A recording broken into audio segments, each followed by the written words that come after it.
अस्तरंग अंचल हेउची नदी एवं समुद्र घेरा अंचल। अस्तरंगर प्राय 20,000 मत्स्यजीवी यही नदी समुद्र उपरे निर्भर करी माछ धरी थांते एवं सेहितरे सेमानकर कुटुंब पोषि थांते। आमे आज रहिचु अस्तरंगर नुआगढ़ माछधरा बंदर ठारे एवं देवी नदी कूल रहीचु। आपण मानक एक चित्र देखैबु जे मत्स्यजीवी भाई माने रातिरो जाइथिले बुहाना करबा पई बा माछ धरिबा पई। वर्तमान तांको माछ जाल रे प्रचुर परिमाणर माछ पड़िछि एवं सेमाने सेगुडी को झाड़ुछंती तांको जालरू। आमे सीधा सड़क एठी किछि भाई माने रहिछंती तांको सहित कथा बा केउ माछ धरछंती एवं केते बाट से जाइथिले आउ केते लाभवान हेइछंती तांको सहित कथा बा। आगे कोन आपन नांटी कहले जुमर बेहरा कोन आगे कहबे केते बाट जाइथिले आज प्रचुर माछ पड़िछंती आपन जाल रे? हम जाइथुलो 7 किलोमीटर बाट जाइथु हां समुद्र को। अच्छा नदी रे? हां नदी से समुद्र धरलु माछ नदी रो आसी धरलु। अच्छा तापर कोन की माछ पड़िछि एवं केते परिमाण? कोकोल माछ पड़िछि बड़ कोकोली। अच्छा केते ये केते ओजन हबो प्राय ये सब जति माछ द अछि एठी? 4 कुंटल हबो। हां केते पैसा लेखा बाजार मूल्य रहइबो? 50 किलो केजी।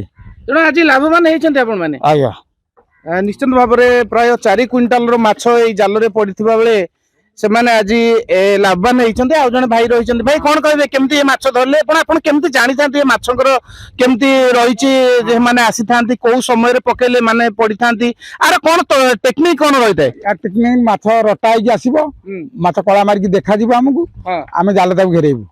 नदी भितर माछ आसी पहुची समुद्र बंद नदी भितर माछ पहुची आमे राती 4टा रे जाइथि।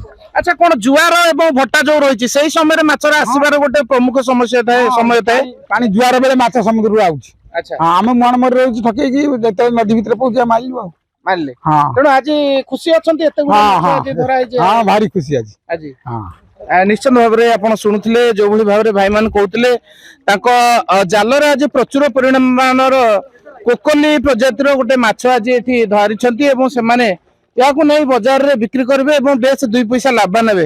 भाई कौन कहे केते ये जो माछ को झाड़ू या आर कौन बाजार चाहिदा कौन रही? बाजार रे 100 टका। बाजार रे 100 टका किंतु व्यवसाय व्यापारी मानक आपण केते टका बिकिबे? 50 टका। 50 टका। तो केते जण आपण जाइथिले केतोटी टका नै? हमर 2टी टका 20 जण लोक। 20 जण लोक ला जाइथिले। तेणु आज आपण जति माछ धरले आपनकर दिनर मजूरी सहित किछि माने मन मुताबिक आज पैसा रोजगार हेछि कि? आज 300 टका भाग पड़िबो जणी के? हां एते गुडे माछ धरछन्त पुरा रेट नै माछर आइसी नै ना दिघा बंद ना। हां दिघा आइतिले ये हमर टंका जणको 1000 पड़ता ना दिघा व्यापार बंद माने ये हमको टंका 300 टका भाग पड़िबो। 300 लेखा पड़िबो। निश्चित भाव रे भाई जो भले कहउतले जे दीघा को माने अनेक समय रे अस्तरंग अंचल जो जेतिकी माछ हुए दीघा को जाई थाए एवं दीघा रे से माने से गुडी को बिक्री करथांती। तेणु से जो वर्तमान जेहेतु दीघा व्यवसाय बंद रही तेणु आर टिके बाजार मूल्य कमी जाइछि बोली से कहउचंती किंतु आज प्रचुर परिमाण माछ को देखि से माने खुशी हेइचंती। आ जने भाई डंगा ऊपर रहिचन तांक सहित कथा भाई एठी आसले कौन कहबे एते गुडे माछ आज धरले? हम समुद्र जाइथिलु ये देवी नदी माछ धरि के आनी आछू बड कोकोली। अच्छा आ किलो 50 टका ना रहइबो। हां आ हमर कुडियो भाई माने जाइथिले। अच्छा आ मत्स्यजीवी भाई माने जाइथिले समुद्र धरिया माछ वर्तमान माछ धरि के आसुंदी। अबिका वर्तमान कोन सीजन चलजी को माछर? आ वर्तमान चारा होउची वर्तमान कोकोल होउची। हां बड कोकोल आ समुद्र धरि के आसिलु देवी नदी। अच्छा आ वर्तमान एतिम कहउची आ खुशी अछंती? खुशी अछि।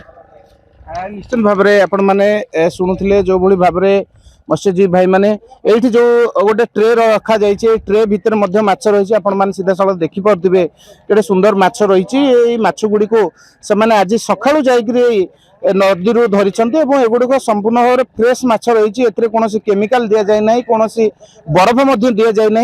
तेणु आपको नहीं वर्तमान व्यवसायी मानक दिज्व व्यवसायी मैंने यही माछ गुड़ी को नहीं आम ये अस्तरंग काकटपुर अंचल विभिन्न स्थान मार्केट रही जो से बाजार को से पठेबे और सेठारे एगुड़ी को व्यवसाय करा जिवो एवं ए फ्रेश माछ गुड़ी को स्थानीय लोक माने किणी नहीं से खाइबा पई व्यवहार करि परिबे।